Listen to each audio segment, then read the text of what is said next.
Morning, Miss T. How are you? Oh, I thought you were talking on the phone still. I'm talking to you.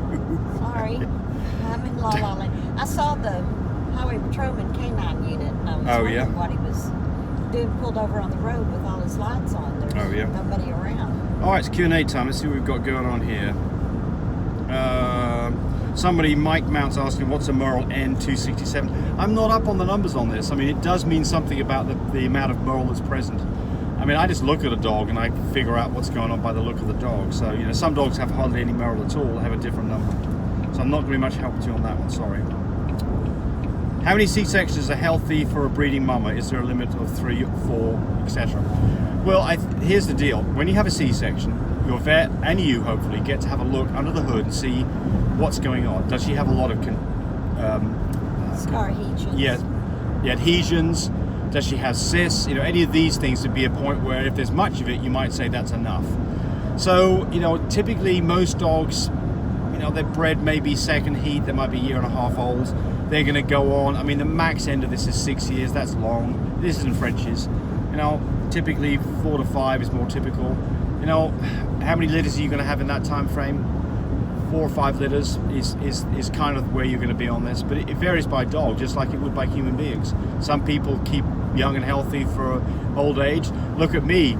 I look decrepit and old, and here I am at almost 67, versus Tammy, who's just a year younger than me, looks like she's 15. So 15, I don't think so.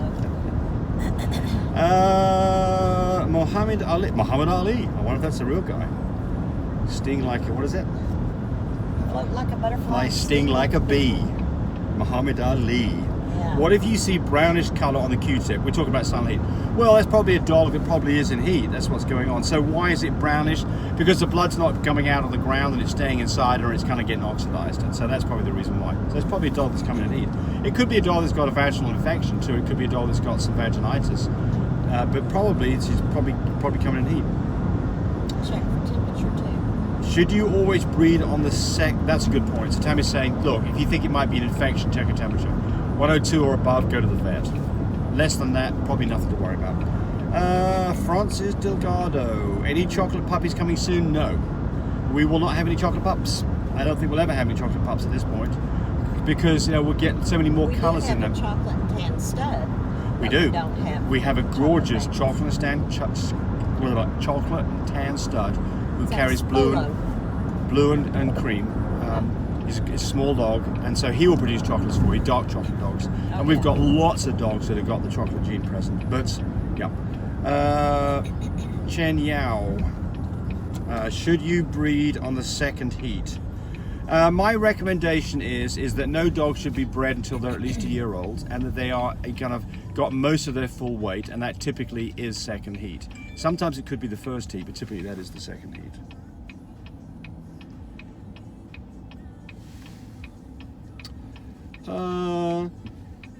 Okay, dog color genetics. Carl's French said you miss platinums. Okay, I'll have to go look at that.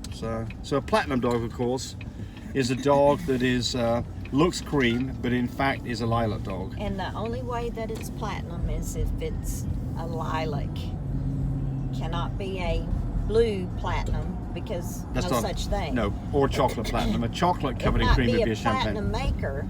Yes. Because the blue carries cocoa, but a platinum is only a lilac dog covered in cream. Little d, little co, little e, or it could be little b, which would be a Isabella platinum, or it could be little co, little b, which would be a new shade platinum. Alan Lynch, I wonder if you've ever had a litter with just one pup. Unfortunately, yes. Just had confirmation of female, she's carrying just the one. I wonder if you had any advice on this. Well, yeah, I do have a little bit of advice on this. First thing is, it could be wrong. There could be a second puppy in there. That's the first thing. Second thing is, those dogs tend to be bigger puppies because they've got all the nourishment in the world in a mum's uterus, and so they tend to be bigger puppies, which means that you probably do absolutely need, if it's a Frenchie, have a C-section, because you're very likely to have a stuck puppy otherwise.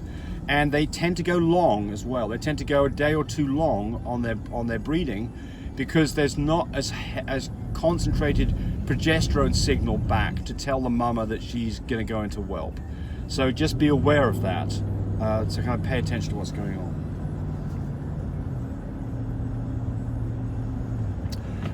Jesus Lemous, or Jesus Lemous. What if my female has a little whitish discharge coming from a vulva? She has a last heat in October, she was 11 months, and tomorrow's marks 5 months.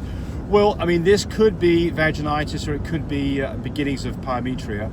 I can tell you that what my vet recommends is that you breed the dog. Certainly, if your discharge gets worse, then you probably want to have some antibiotics, and you've got to use the right antibiotic that doesn't impact having a pregnancy, which I think is probably sulflaxin, is probably a drug, an antibiotic you should use, but I think you need to get your vet involved. But take a temperature. If it's 102 or higher, definitely trip to the vet, but it's probably okay. Alison, can a puppy overeat? I have my puppies with the room 24/7, and one boy is so huge compared to the others. Well, look, can children overeat? You bet they can. What do you do about it? Well, I mean, you can limit food. I mean, certainly, here's the problem with a really big puppy. They tend to get flat chests, not get up on their feet.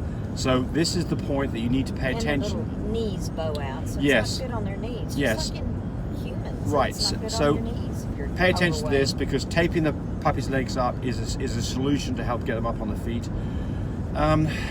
You know, what can you do? Well, I mean, you know, if they're feeding on mum, you can limit access to mum. Not so easy to do, but it can be done.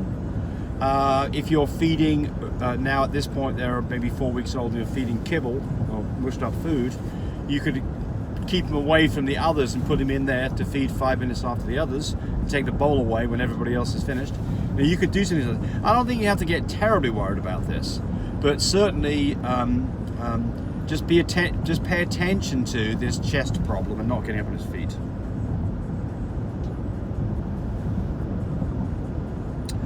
Susie Clow says, how can I get lilacs if my female my female is a blue fawn sable? I need to feed her to a DDCO, correct? Well, yes, it's more than that, unfortunately, because the problem here is that both pet parties to the breeding have to carry both colors to get a lilac. They both have to carry blue, they both have to carry cocoa. And in your situation, you're talking about breeding to a lilac, a little D cocoa dog, great. But your dog does not have a copy of cocoa. So you would produce blues that carry cocoa. You would not produce any lilacs.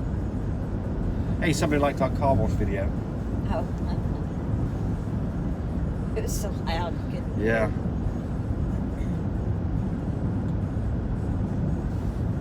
What would be advised for a new breeder? This is Brian Alicia, for a starting their program with a female fluffy carrier, blue male cocoa and possibly cream after DNA is done. I want to start our own program. And you can breed to one of our males. Yeah, well, that's right. We have studs. Yes. And they can fix well, we do. that We've got 20 studs, and we can help you with this, and we can get you whatever some DNA you could think of. We've got a fluffy carrier, so I know this is the answer: is that you should breed back to a full fluffy. We've got full fluffies. We've got 5 of them. Yeah. So breed back to full fluffy, get a litter of half fluffies and half fluffy carriers. You're getting started on this. The first thing to do is get the first litter under your belt. You'll learn a lot in that process. Check out our stubs on those full fluffies. I promise you, we can. Yep. Get you there to where you want to be. Yep. For sure. So I think the answer to this is breed to a quality dog that has good structure, that has got good DNA that complements what your dog is. So what is that? So the answer is, since you have a fluffy carrier, I would be breeding back to a non-brindle full fluffy who carries as much color as you can afford. And so if you look at our dogs and our prices, you're in the $7,000 to $12,000 range on stud services for those dogs. And they come with a half price breeding to start with that you pay. Well, that's not the right wording. No. Sorry, you pay half the stud fee when you breed, and then the other half of the stud fee down the road when you've got puppies. And everything comes with a guarantee on our kennel, which means that you have to get puppies. If you don't get puppies, the half a stud fee that you've paid goes forward as a credit to be used on any future breeding. And furthermore, we want people to come back. So people who come back and breed another dog down the road, they only pay a small amount of the stud fee, with the rest of the stud fee stuck on the back end. And we are here to help you through this entire process. So did we give Cody's phone number? Yes, Cody's phone number is at the beginning of this. So you can call Cody, 806-664-0173, if you want to talk about studs. But But the point here is that also that we are absolutely here to help you through this whole process. So, you know, there's lots of places, and I've dealt with people who just ship me some semen and I never hear from them again. And that's absolutely not the way that we behave. So we're going to follow up on all shipments to make sure they've got there. We'll include AI kits. We give you videos and instructions on how to do the AIs if you want to do it yourself. We're here to watch out for when it's time to do the C-section, help you time the C-section correctly. You know, all of these things are all things that we are part of to make sure that you're successful with this. Whelping, weaning puppies, you know, the entire all the way through to the point where you've got a successful litter. We want to be part of that process. So there we go. Well, it's 11 minutes of time taken up. And I need you to make sure you clarify the half price, half of the. Yeah, half of the fee. You're not paying half fee. price. Yeah, you're paying half of the fee with the balance down the road. Yes, exactly. Yeah. Right. All right. Bye, everybody. Watching the video. I really appreciate people who subscribe to me. It helps me, encourage me to do more of these videos. But do remember, disclaimer here, I am not a vet. I'm not a licensed medical professional. I'm purely a person who's been breeding dogs for the last couple of decades. Any information that you got from this video, use at your own risk. There's nothing implied here, and certainly this should not be used as a substitute for advice from your veterinarian or your medical professional. I hope you enjoyed the video. Come back for more of them. Bye.